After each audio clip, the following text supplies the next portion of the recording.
Let's take a look at the all-time Carolina Panthers team. Let's take a look at this Carolina Panthers franchise history. Fairly new franchise. They got established on October 26, 1993, so they're only 24 years old. The first season is in 1995. They play in and are headquartered at Bank of America Stadium in Charlotte, North Carolina. They've been a part of the NFL since 1995, in the NFC since 1995. They were in the NFC West in 1995 to 2001 and moved to the NFC South in 2002. The colors are black, panther blue, and silver. The mascot is Sir Purr.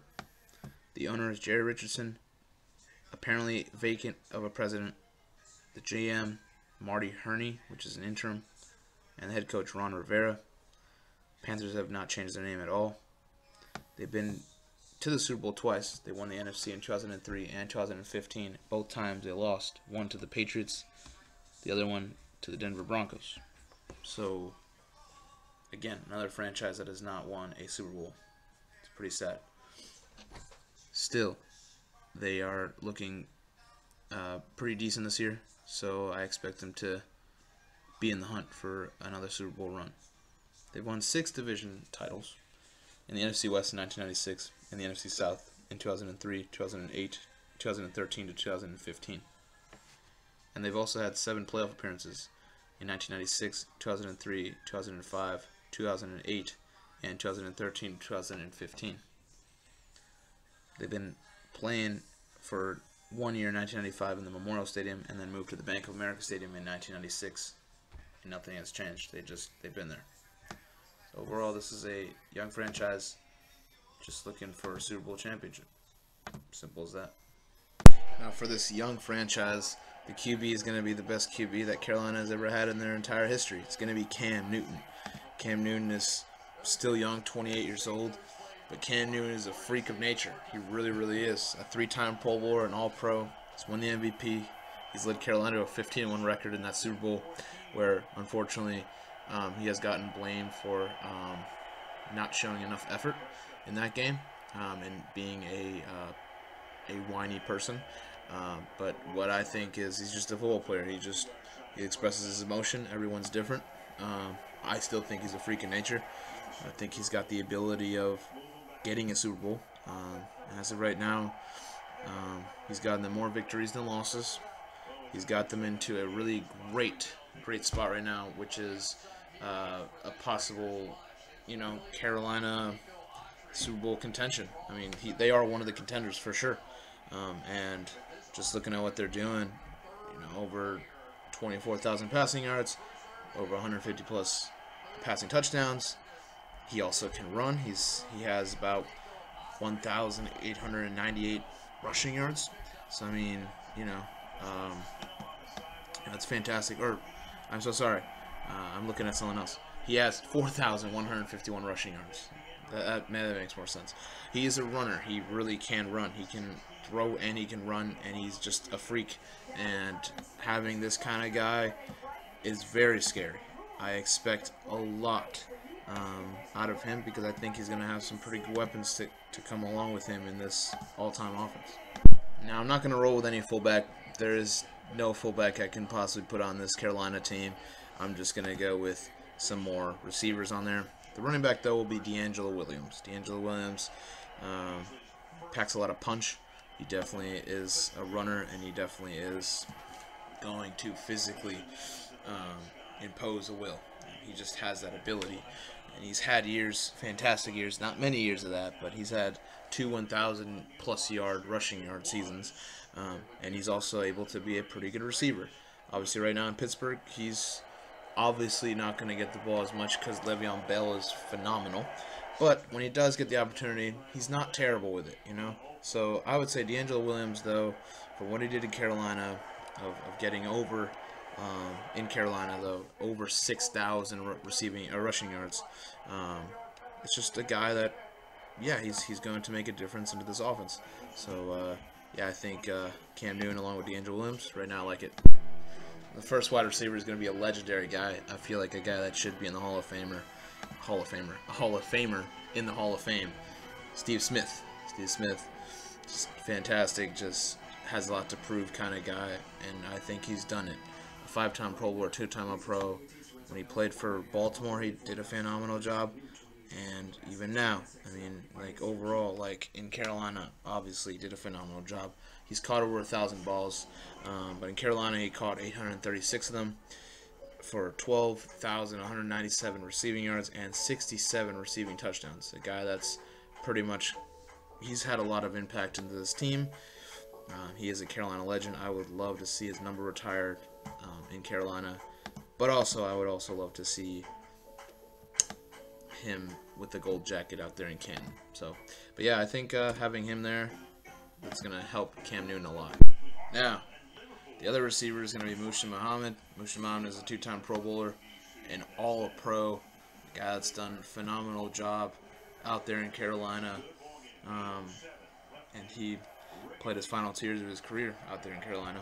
A guy that played 11 out of his 14 years of his career in Carolina, and a guy that's put up in Carolina 4 receptions from 700 receptions total, 9,255 receiving yards, and 50 receiving touchdowns. So another guy, a taller guy than Steve Smith, gives him another option, and I think it will serve them well. I think Steve Smith, as well as Muhsin Muhammad, it should be pretty exciting to see them both.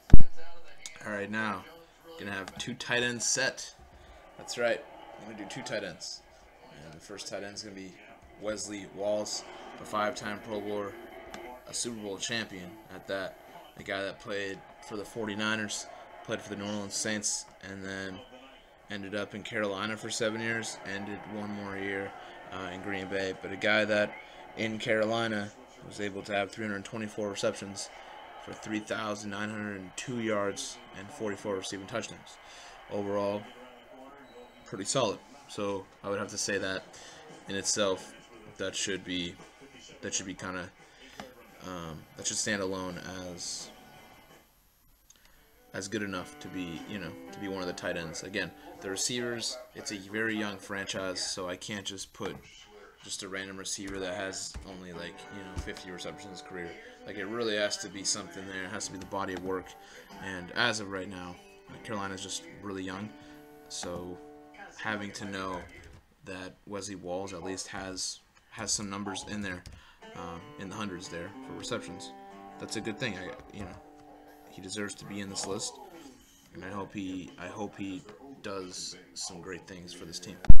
All right, now the next tight end, right on the other side, is going to be Greg Olsen. Greg Olsen, for sure. I'm for sure there. He is the best tight end that's ever played for Carolina. He's very valuable this year, currently. And yeah, no, Wesley Walls, productive. Greg Olsen, star wideout, in my opinion, 3-time Pro Bowler.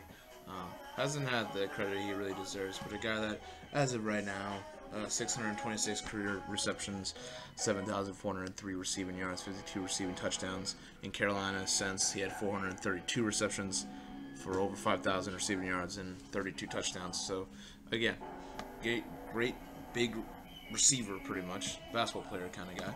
And Cam Newton loves him, and I don't think that's going to change at all.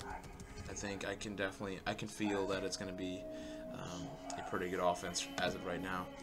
It's going to be exciting. All right, now starts the offensive line. Left tackle Jordan Gross, a very, very underrated guy. A guy that's lost so much weight, by the way, after he retired. If you want to see some awesome pictures, Jordan Gross, you should see how he looks like right now. It's amazing. He's a 3-time Pro Bowler. He's an All-Pro. He played in the 2000s pretty much into 2013 his last year. A guy that rarely missed a start.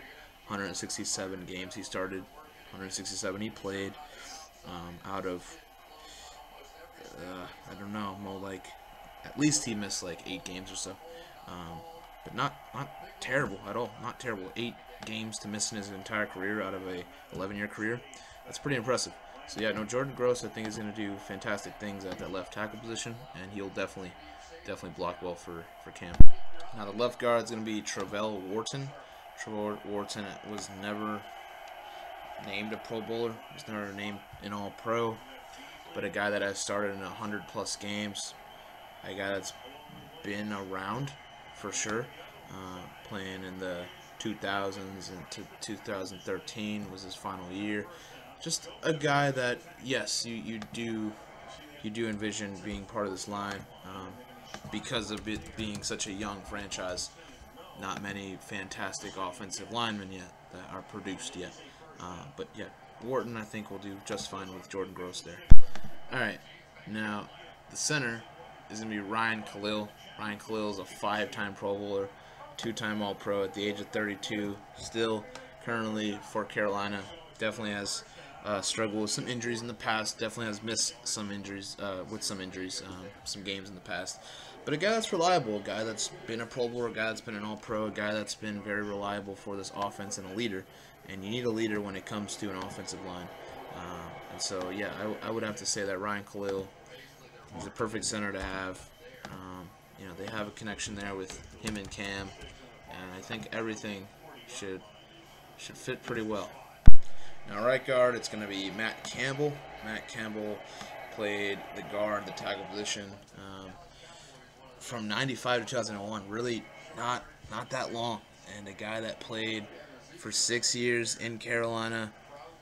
A guy that started, 60 or 58 games, 63 total.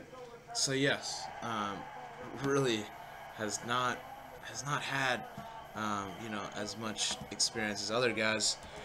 And as of right now, I would just put him above everyone else. His value was definitely high when he was playing football. So as of right now, I know it will change very, very soon. All these teams, the young teams will definitely get more players where I just replace them. But as of right now, I think he's going to be right there in this line. All right, now at right tackle, we're going to have Byron Bell. Byron Bell played for the Cowboys, and he is with the Cowboys currently. He played with Carolina for the first 4 years. Another tackle that really has little to no experience, with 56 games started and 62 games played in Carolina. A guy that was pretty useful actually in Carolina those years. A guy that started and didn't miss as many games, so reliable. And like I said, very young franchise. I got to do something. There's not many, fantastic offensive line that has strolled through Carolina's organization as of right now, besides Jordan Gross, besides Khalil, and even give it the nod to Wharton. So that other side's going to be very vulnerable, of course, but I mean, that's all I can do. Pretty much that's from everything that I've tried, that's literally the best that I have seen. So offensive line, half of it could work out pretty well. The other half is a very big question.